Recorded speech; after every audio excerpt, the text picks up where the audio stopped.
যখন কিয়ামত নাযিল হয়ে যাবে, যখন ইসরাফিল আলাইহিস সালাম সিংহায় ফুৎকার দিবেন, পুরা দুনিয়ার সব যখন প্রশ্ন হয়ে যাবে, এই জমিন আর জমিনের জায়গায় থাকবে না, এই আসমান আর আসমানের জায়গায় থাকবে না, সমস্ত কবরবাসী কবর থেকে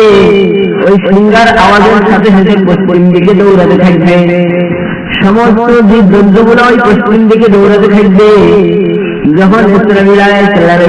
সিংহায় ফু দিবেন, ফু দেওয়ার পর যখন পুরা কিয়ামতের মাঠ নাযিল হয়ে যাবে, তখন আল্লাহ পাক রব্বুল আলামিন বলেন, ইয়াউমা ইয়াফিরুল মার'উ মিন আখিহি ওয়া উম্মিহি ওয়া আবিহি ওয়া সাহিবাতিহি ওয়া বানিহি। ওই কিয়ামতের দিন স্ত্রী তার স্বামী থেকে পলায়ন করবে, ছেলে তার বাপ থেকে পলায়ন করবে, স্বামী তার স্ত্রী থেকে পলায়ন করবে, পিতা তার মাতা থেকে পলায়ন করবে। এইভাবে থেকে যখন একে অপর থেকে পলায়ন করতে থাকবে, সন্তান তার মা বাবার থেকে পলায়ন করতে থাকবে, এই মুহূর্তে আমরা যেই সন্তানদের দিক তাকাই,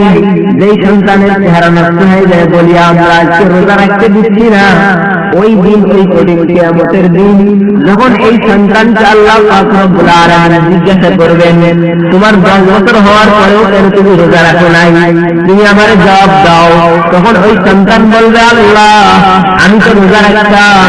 আমি তো নামাজ পড়তাম, কিন্তু আমার বাবা মা কখনো আমাকে বলে নাই নামাজের কথা, আমার বাবা মা কখনো আমাকে রোজার কথা বলে নাই, তাই আমি রোজা রাখতে পারি নাই, আমি নামাজ পড়তে পারি নাই। তখন ওই সন্তান আল্লাহ পাক রব্বুল আলামিনের আদালতে নালিশ দিবে, ও আল্লাহ আমাকে জাহান্নামে দেওয়ার আগে আমার পিতা মাতাকে জাহান্নামে দাও। তাহলে আমরা যে সন্তানের চেহারার দিকে তাকাই বলতেছি আজকে রোজা রাখার দরকার নাই, ওই সন্তানে কিয়ামতের দিন আমার নামে নালিশ করবে, ওই সন্তানে কিয়ামতের দিন আমার আগে জাহান্নামে দেওয়ার কথা বলবে। তাহলে আমরা যদি আমাদের সন্তানদেরকে রোজার আদেশ দেই, তাদেরকে যদি রোজা রাখতে বলি, তারা যদি ঠিকমতো নামাজ আদায় করে রোজা রাখে, তাহলে ওই সন্তান কিন্তু কিয়ামতের দিন এমনটি করবে না। ওই সন্তান তখন বলবে, আল্লাহ আমি যেই মায়ের গর্ভে ছিলাম,